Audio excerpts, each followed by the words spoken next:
धुळे जिल्ह्यातल्या तापमानाचा पारा हा 41 अंशावर गेला आहे आणि त्यामुळे जनजीवन एकीकडे विस्कळीत झालं असताना दुसरीकडे मात्र वीज वितरण कंपनीच्या वतीने वीज पुरवठा हा खंडित होऊ नये म्हणून अशा पद्धतीने जे मोठे ट्रान्सफॉर्मर आहेत त्यांना कूलर लावण्यात आलेले आहेत। धुळे शहर आणि ग्रामीण भागामध्ये 36 सबस्टेशनच्या ठिकाणी जवळपास 106 कूलर लावण्याची प्रक्रिया आता सुरू करण्यात आलेली आहे।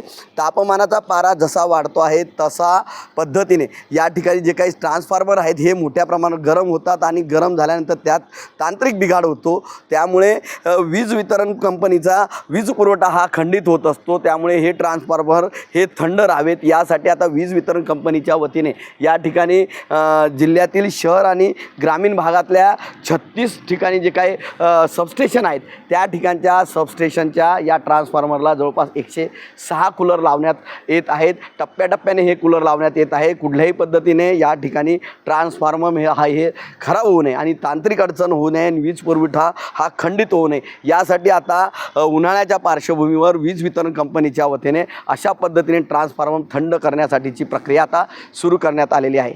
मनीष मासोळे, TV9 मराठी, धुळे।